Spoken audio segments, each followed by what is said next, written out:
their values, their aspirations, and their sense of right and wrong. What is at stake here is the principle that those who do wrong will be held accountable by the system, by the institutions set up by the people themselves. This impeachment trial has been a long and tedious and even divisive process. But we have gone through it because our people deserve something better. We want a judiciary that is independent, not only of the influence of Malacanang or of Congress, but also from personal ambition and personal greed.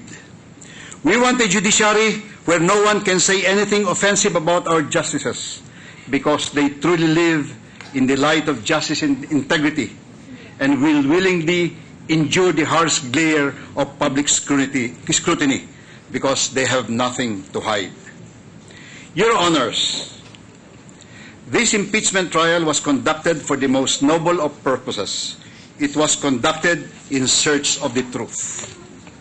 Our prosecution team has proven Mr. Corona's partiality when upon a simple letter he engineered a ruling adverse to the Flight Attendants and Stewards Association of the Philippines, or PASAP. We have proven how the highest magistrate of the land was willing to tip the scales of justice with his own hands when it comes to the former president. When Mr. Corona handed down a TRO, effectively allowing Mrs. Arroyo to leave the country, the nation uttered a collective cry of outrage because the very spirit of public accountability was coming under attack by no less than the Chief Justice, the highest embodiment of justice in the land. And the truth, Your Honors, has been laid bare before this court. Yes, I have heard all the arguments, the legalese about these laws.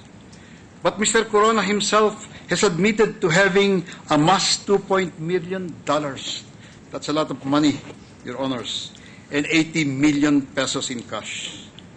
Although, as shown by the evidence, the amounts he has illegally amassed are much more, none of them found their way into his assets, statement of assets, liabilities, and net worth. He has given nothing but glib excuses for why he did not account for them. Your Honors, even as an ordinary individual, a man of common sense, I cannot really understand what is the value of a SALN that wherein the bulk of one's properties and assets are not disclosed. What's its value? Just a pro forma thing. Your Honors, this impeached Chief Justice effectively wants to be exempted from the SALN law. In effect, he has not been declaring his true net worth through the many years that he has been in the public service. And yet he himself concurred in Supreme Court decisions where lowly public servants, as talked about here, were dismissed from public office because they did not declare their true net worth.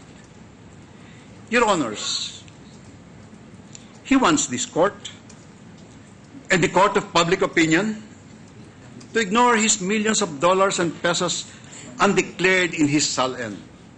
He cites a law on foreign deposits and the incredible commingling of funds as his excuses for hiding such huge amounts from the public eye. My question is, why? Is he prohibited from disclosing them in his SALN? Shouldn't he be the one to set a good example for all of us? Isn't it disturbing, Your Honors, that the judiciary's highest official, the last bastion of justice for uniform application of laws all over the land, is himself the very person hiding behind these laws, bending justice, so to speak?